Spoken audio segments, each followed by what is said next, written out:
Hi, good morning. എല്ലാവർക്കും പുതിയൊരു വീഡിയോയിലേക്ക് സ്വാഗതം.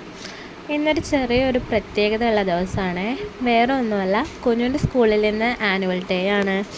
അപ്പോൾ കുഞ്ഞുൻ്റെ കുറച്ച് പ്രോഗ്രാമുകളൊക്കെ ഉണ്ട് കേട്ടോ. അപ്പോൾ നമുക്ക് പ്രോഗ്രാമൊക്കെ വഴിയേ കാണാവേ. അപ്പോൾ മഞ്ഞുകാലത്ത് എവിടെ പോകണമെന്നായിരിക്കും വിചാരിക്കണേ. രാവിലെ കുഞ്ഞിനൊരു 7:30 സ്കൂളിൽ കൊണ്ട് വിടണമെന്നാണ് സ്കൂളിൽ നിന്ന് ടീച്ചേഴ്സ് പറഞ്ഞേക്കണത്. LKG UKG പിള്ളേരൊക്കെ ആയതുകൊണ്ട് എല്ലാ പിള്ളേരും പ്രോഗ്രാമിൽ ഇൻക്ലൂഡ് ചെയ്തിട്ടാണ് ആനിവേഴ്സറി നടത്തുന്നത്. ആരും അങ്ങനെ മാറ്റി നിർത്തണില്ല. അപ്പോൾ ഈ കുഞ്ഞു പിള്ളേരായതുകൊണ്ട് അവരെ റെഡിയാക്കി എടുക്കാൻ ഇച്ചിരി ബുദ്ധിമുട്ടാണല്ലോ. പിന്നെ ദക്ഷിണ കൊടുക്കണം, അങ്ങനെ ചെറിയൊരു പരിപാടി ഉണ്ട് രാവിലെ. അപ്പോൾ നമുക്ക് 7:30 കുഞ്ഞിനെ സ്കൂളിൽ എത്തിക്കണം എന്തായാലും നിർബന്ധം പറഞ്ഞേക്കും. അപ്പോൾ കുഞ്ഞുവിന് അച്ഛയും കുഞ്ഞും കൂടിയാണ് സ്കൂളിലേക്ക് പോകുന്നത്. ഇത്തും എണീറ്റിട്ടില്ല, അത് കാരണം ഞാൻ പോകുന്നില്ല കേട്ടോ. പ്രോഗ്രാം സ്റ്റാർട്ട് ചെയ്യണത് ഒരു 10 മണിക്കാണ്. അപ്പോൾ നമ്മൾ ആ സമയമാകുമ്പോഴേക്കും എത്തിയാൽ മതി. പിന്നെ പിള്ളേരെ ഒന്നും കാണാനൊന്നും പാടില്ല എന്ന് വെച്ചാൽ ഒരു കുട്ടി കരയണാകുമ്പോൾ മറ്റേ കുട്ടി കരയും, അങ്ങനെ ചെറിയ ഇഷ്യൂസൊക്കെ വരുമല്ലോ. അതാണ് നമുക്ക് പാരൻസിന് അലൗഡല്ല. നമ്മൾ കൊണ്ടുപോയി വിടാൻ തിരിച്ചു പോരാ. പിന്നെ വീട്ടിൽ നിന്ന് അമ്മയും അച്ഛനും വന്നിട്ടുണ്ട്. ഞങ്ങൾ രണ്ടുപേരും ഇല്ലെങ്കിലും കുഞ്ഞുവിൻ്റെ എന്ത് പരിപാടിക്കും കുഞ്ഞുവിൻ്റെ അപ്പയും കലാമയില്ലെങ്കിൽ അതവൻ സമ്മതിക്കില്ല. കാരണം നേരത്തെ വിളിച്ച് പറഞ്ഞേക്കാം. അപ്പോൾ അവിടെ ഉത്സവമൊക്കെ ആയതുകൊണ്ട് തലേന്ന് ദിവസം വരേണ്ടതാണ്. ഉത്സവമായിരുന്നു വന്നില്ല. പിറ്റേ ദിവസം നേരം വെളുത്ത് വരാമെന്ന് പറഞ്ഞാൽ അവരവിടെ നിന്ന് പോന്നിട്ടുണ്ട്. അങ്ങനെ അച്ഛനും മോനും കൂടെ സ്കൂളിലേക്ക് പോവുക. നമ്മുടെ കഴിഞ്ഞ ദിവസം ഞാൻ പറഞ്ഞില്ലായിരുന്നു റോഡ് പണി കാരണം വണ്ടി വരത്തില്ല എന്ന്. വണ്ടി അപ്പം അങ്ങ് അവിടെ ഇട്ടേക്കുവാണ്. പകുതി വരെ നമ്മൾ നടന്നു പോകണം. അപ്പോൾ അച്ഛനും മോനും സ്കൂളിലേക്ക് പോവുകയാണ്. ഞാൻ എൻ്റെ വീട്ടിലെ ജോലികളൊക്കെ നോക്കി ഒരു ചായയൊക്കെ കുടിച്ച് അങ്ങ് നിൽക്കാമല്ലോ. ബാക്കിയെല്ലാം റെഡിയാക്കി വെക്കണമല്ലോ. 10 മണിയെന്ന് പറയുമ്പോൾ ഇതാന്ന് പറയുന്ന സമയമാവും.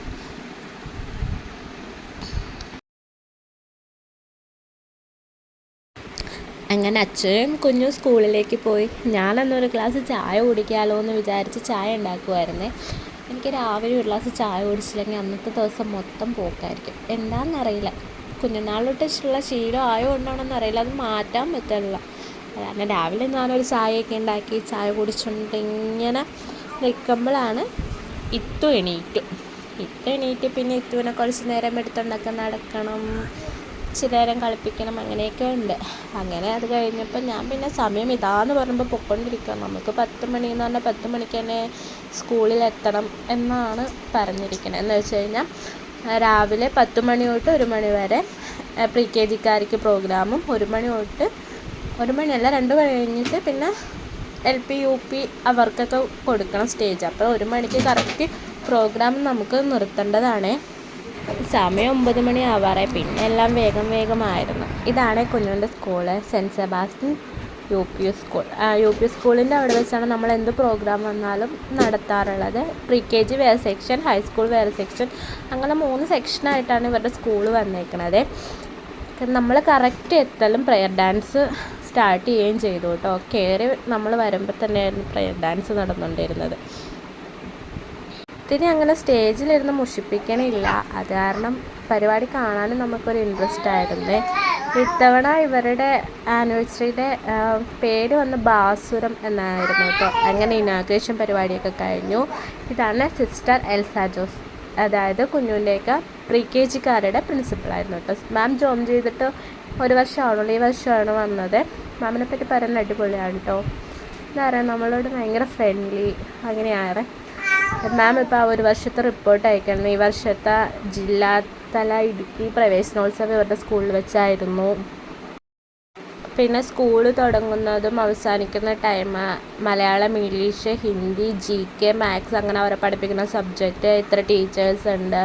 പിന്നെ monthly test paper, day to day ചിലപ്പോൾ ഡിക്റ്റേഷൻ, അങ്ങനെയൊക്കെ എടുക്കണം. പിന്നെ അവരുടെ കുറച്ച് ആക്ടിവിറ്റീസ്, അങ്ങനത്തെ സംഭവങ്ങൾ റിപ്പോർട്ട് മാം അവതരിപ്പിക്കുമായിരുന്നു. അത് കഴിഞ്ഞിട്ട് മാം റിപ്പോർട്ടൊക്കെ അവതരിപ്പിച്ച് കഴിഞ്ഞ് പിന്നെ ഒരു പെർഫോമൻസ് ഉണ്ടായിരുന്നു. LKG സ്റ്റുഡൻസിൻ്റെ ആയിരുന്നു. പൊന്നും പൂവ് അങ്ങനെ എന്തൊക്കെയൊക്കെ പാട്ടായിരുന്നു കേട്ടോ. എല്ലാ വീഡിയോ അങ്ങനെ നമ്മൾ കവർ ചെയ്ത് എടുത്തിട്ടില്ല, അത്യാവശ്യം കുറച്ച് വീഡിയോസൊക്കെ എടുത്തിട്ടുള്ളൂ. എന്താണെന്ന് വെച്ചാൽ ഏറ്റവും ഇടയ്ക്കിടയ്ക്ക് വഴക്കുണ്ടാക്കുമ്പോൾ ഞാൻ തുണിയും കൊണ്ട് പുറത്തോട്ട് പോകണം, അങ്ങനെ ചെറിയ പ്രശ്നങ്ങളൊക്കെ ആയിരുന്നു. അതാണ് ഒത്തിരി വീഡിയോസ് എടുത്തിട്ടില്ല. പിന്നെ അത് കഴിഞ്ഞിട്ടായിരുന്നു കുഞ്ഞുവിൻ്റെ ഫസ്റ്റ് പെർഫോമൻസ് വന്ന ഗ്രൂപ്പായിരുന്നു കേട്ടോ. മറ്റേ മോനിക്ക ആ പാട്ടായിരുന്നേ. അതാണ് കുഞ്ഞുവിൻ്റെയൊക്കെ ഈ പെർഫോമൻസ്.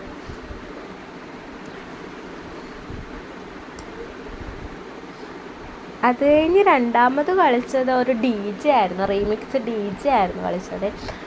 അങ്ങനെ പുള്ളി കളിക്കുന്നുണ്ട് കേട്ടോ. പുള്ളി കളിക്കുമ്പോൾ നമുക്ക് ഭയങ്കര സന്തോഷം. എൻ്റെ അമ്മ പറഞ്ഞിട്ടുണ്ട് ഞാൻ 4 വയസ്സിൽ ആദ്യമായിട്ട് സ്റ്റേജിൽ കയറിയത്. അങ്ങനെ ഓരോ മെമ്മറിയൊക്കെ ഇങ്ങനെ പറയുമ്പോൾ ഭയങ്കര സന്തോഷം. നമ്മുടെ മോനും അതുപോലെ ഡാൻസ് കളിക്കുന്നുണ്ടല്ലോ എന്നൊക്കെ പറയുമ്പോൾ നമുക്കൊരു സന്തോഷം. ആദ്യം എനിക്ക് കാണുമ്പോൾ നമ്മുടെ അറിയാണ്ട് കണ്ണൊക്കെ ഇങ്ങനെ നിറഞ്ഞു പോയി. കഴിഞ്ഞ വർഷത്തെ ആനിവേഴ്സറിക്ക് ഞാൻ ശരിക്കും കരഞ്ഞു പോയി കുഞ്ഞുവിൻ്റെ ഡാൻസ് കണ്ടിട്ട്. അപ്പോൾ ആദ്യമായിട്ടാണ് കുഞ്ഞു സ്റ്റേജിൽ കയറിയത് തന്നെ. പക്ഷെ ഇപ്പോഴത്തെ പിള്ളേർക്ക് പൊതുവെ അങ്ങനെ സ്റ്റേജ് ഫിയർ അങ്ങനത്തെ സംഭവമൊന്നുമില്ല കേട്ടോ. പണ്ടൊക്കെ ആയിരുന്നില്ല കരഞ്ഞ് പിടിച്ചൊക്കെ സ്റ്റേജിൽ കയറണം. ഇപ്പോഴത്തെ പിള്ളേർക്ക് അങ്ങനെ സ്റ്റേജിൽ കയറി പേടി അങ്ങനെയൊന്നുമില്ല. പെർഫോമൻസ് ഇച്ചിരി ലോങ് ആയിരുന്നു കേട്ടോ. റീമിക്സ് ആയതുകൊണ്ട് ഒരു 6 മിനിറ്റ് സംതിങ് അങ്ങനെ ഉണ്ടായിരുന്നു. കുഴപ്പമില്ലായിരുന്നു, നല്ലതുപോലെ കളിക്കുന്നുണ്ട് പുള്ളി കയറിയപ്പോൾ നമുക്ക് ടാറ്റയൊക്കെ തന്നു. ഇവിടെ വന്ന് ഇന്ന പാട്ടാ ഡാൻസ് കളിക്കണമെന്നൊന്നും നമ്മളോട് പറയത്തില്ല. നമ്മളവിടെ ചെന്ന് കഴിയുമ്പോൾ പിന്നെ ടീച്ചേഴ്സിനോട് ചോദിക്കുമ്പോൾ ടീച്ചേഴ്സ് അവർ കളിക്കണ്ടേ, നിങ്ങൾ സ്റ്റേജിൽ കൊണ്ടാൽ മതി എന്ന് പറയും. പക്ഷേ ഇവിടെ വന്നിട്ട് പറയേണ്ട ബ്രേക്ക് ഡാൻസാണ് അങ്ങനെയാണ് ഇങ്ങനെയെന്നൊക്കെ പറയാൻ. ബ്രേക്ക് ഡാൻസ് കഴിഞ്ഞ പ്രാവശ്യം 2 ഡാൻസ് ഉണ്ടായിരുന്നു. അപ്പോൾ ഈ പ്രാവശ്യം അതുപോലെയൊക്കെ തന്നെ ആയിരിക്കുമെന്ന് വിചാരിച്ചു. പക്ഷേ ഈ പ്രാവശ്യം പുള്ളിക്ക് ഇച്ചിരി ഫാസ്റ്റ് നമ്പർ കിട്ടിയാൽ പുള്ളി ഇച്ചിരി സ്പീഡിന് കളിച്ചൊക്കെ എങ്ങോട്ടോ പോകുന്നുണ്ട്. അത് കഴിഞ്ഞിട്ട് ഒത്തിരി പ്രോഗ്രാം ഉണ്ട് കേട്ടോ. ഞാൻ ഫുള്ളായിട്ട് അങ്ങനെ എടുത്തില്ല. പിള്ളേരുടെ സിംഗിൾ പെർഫോമൻസ് പറഞ്ഞിട്ട് പെൺപിള്ളേർ കൂടുതൽ സിംഗിളായിട്ടായിരുന്നു കേട്ടോ. നാടോടി നൃത്തം അങ്ങനത്തെ കുറേ ഐറ്റംസ്, ഒപ്പന ഒക്കെ ഉണ്ടായിരുന്നു കേട്ടോ. അത് കഴിഞ്ഞ് ലാസ്റ്റ് ഇവരുടെ ഒരു പ്രോഗ്രാം ഉണ്ടായിരുന്നു. എല്ലാ സ്റ്റുഡൻസും കൂടെ പാർട്ടിസിപ്പേറ്റ് ചെയ്തിട്ട് ടീച്ചേഴ്സിനെ വെൽക്കം ചെയ്തിട്ട് അവർക്ക് ഇങ്ങനെ ഓരോ പൂവൊക്കെ കൊടുത്തു. അവരെ എല്ലാവരെയായിട്ടും ഇങ്ങനെ അവരെ LKG UKG ടീച്ചേഴ്സ് എല്ലാവരും കൂടെ ഇങ്ങനെ ജോയിൻ ചെയ്തിട്ട് ഒരു പെർഫോമൻസ് ഉണ്ടായിരുന്നു. അത് കഴിഞ്ഞ് പിന്നെ ഒരു ചെറിയ സമ്മാനദാനം ഉണ്ടായിരുന്നു. ചെറുതല്ല കേട്ടോ, അത്യാവശ്യം വലിയ സമ്മാനദാനമായിരുന്നു. മിക്ക പിള്ളേർക്കും ഉണ്ടായിരുന്നു. കുഞ്ഞുവിനും ഉണ്ടായിരുന്നു കേട്ടോ. PCM സ്കോളർഷിപ്പിന് കുഞ്ഞുവിന് 90 മാർക്ക് ഉണ്ടായിരുന്നേ.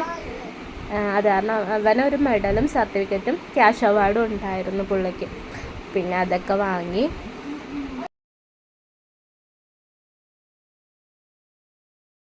അങ്ങനെ പ്രൈസൊക്കെ വാങ്ങിക്കഴിഞ്ഞാൽ നമുക്ക് സ്കൂളിൽ നിന്ന് തന്നെ ഫുഡ് ഉണ്ടായിരുന്നു. ആനിവേഴ്സറി ആയിട്ട് പാരൻസിനും സ്റ്റുഡൻസിനും എല്ലാവർക്കും സ്കൂളിൽ നിന്നായിരുന്നു ഫുഡൊക്കെ കഴിച്ചു. കുറച്ച് ഫോട്ടോസൊക്കെ എടുത്തു. സമ്മാനമൊക്കെ വാങ്ങിയതല്ലേ അങ്ങനെ ചെറിയ ഫോട്ടോസൊക്കെ എടുത്ത് പിന്നെ നമ്മൾ തിരിച്ച് വീട്ടിലേക്ക് പോന്നു. ഇന്നത്തെ വീഡിയോ ഇത്രേ ഉള്ളൂ. നമുക്ക് വേറെ വീഡിയോ ആയിട്ട് വീണ്ടും കാണാം. ബൈ.